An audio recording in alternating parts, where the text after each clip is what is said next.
di trabahoin natin sabay. Tatanong mo, ilang oras mo kayang trabahoin? Free time, ganyan.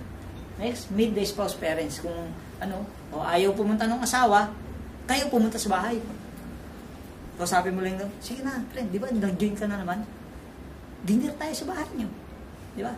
Tapos, ganun lang. Sabi mo, kunyari, dali mo yung laptop mo, hindi mo alam gawin. Siya, IT, Kaya, ayusin mo yung computer ko sa bahay niyo. Pupunta ako, di ba? Kasi pala, pinapresent ko na yung asawa. Ang daming paraan.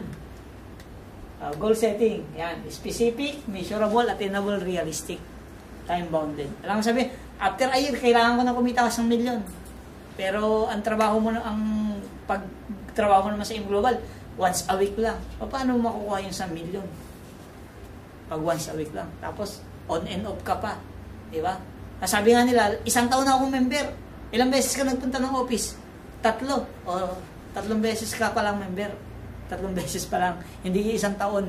Bakit? Kung kailan mo lang kasi ginagawa yung Global, doon lang nakakount yung trabaho mo na bilang member o bilang distributor.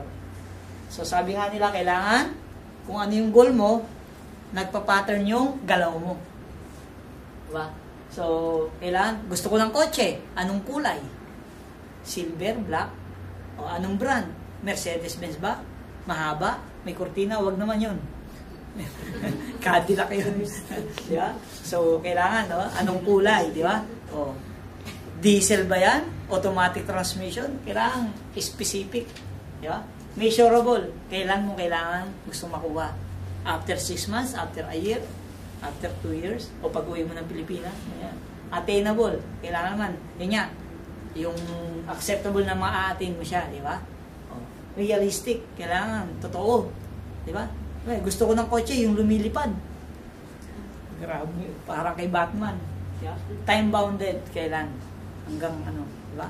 At the age of 40, kailangan meron akong isang kotse. Na sarili, di ba? Make a dream board. Ang baduy niyan, di ba? Dream board. Pero yung magiging driving force nyo kapag may dream board kayo, lagi mo nakikita. Dikit mo sa lagay mong wallpaper ng computer mo, meron ka pa sa dingding. Kung sarili mo yung bahay, maglagay ka pa sa CR para habang nandun ka, nakikita mo lagi. Di ba? Dream board, baduy, pero ayan yung driving force. Ako pag nakikita ko yung dream board ko, grabe, nababayo ako, hindi ako makatulog. Para gusto ko lagi mag-network.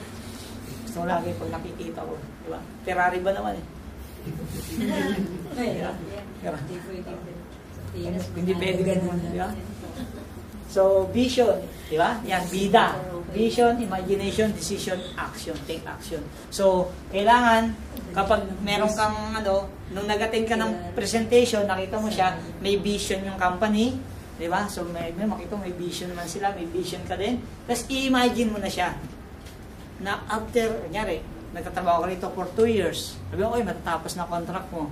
Diba? Pag natapos contract mo, ano kayong gagawin ko? Imagine mo, kung magne-network ako, after a year, ano na kaya ako? Global Ambassador? Or Gold Executive? Or Global Ambassador? Diba? Tapos, may isa ka ng may napundar ka na, yan. Imaginein mo na, nagtotok ka na sa mga downlines mo, sineset mo na yung goal nila, di ba? Then, mag-decide ka right away na gusto mo talagang gawin. Then, syempre, pag nag-decide ka, you need to take action. Kaya yung isa kong kasama sa trabaho, 1 taon ko na kasi siyang ini-invite kasi last year pa eh. Last year pa, umuwi lang siya. So, kanina, sabi ko, nakausap po ulit. Kwento siya. Nagkwento. Nakinig lang ako ng nakinig. As nung ako sabi ko, pre, hindi naman tayo forever na nasa abroad or OFW. Hindi naman tayo forever na nagtatrabaho rito. Di ba? Ganyan talaga sa trabaho. Wala kang magagawa. Wala tayong magagawa. Di ba? Pero sabi ko, sige, pag-iisipan ko. Pre, walang yumaman sa pag-iisip. Kahit maghawak kamay pa tayo ngayon dito, magpikit kamay pag-isip natin, pagmulat natin, yun pa rin ang buhay natin. Di ba? Kasi, you need to take action. Di ba? Nag-decide siya. Bukas, sasama dito. Sabi ko, yes. Diba? So, yun yung kailangan mo talagang i-take lang yung action. Diba? Pag ayaw, next ka lang. So, isa-isa na sila, siya na yung mag-i-start ng kasama ko sa trabaho. Siya yung mag-i-start na mag-invite dun sa ibang mga nagnig. Siya ngayon natitira dun. Diba? Yan. So, aim ka na ba? Aim! So, aim na yan. So, thank you very much and God bless. Hope to see you again in the next orientation class. Salamat. Yan.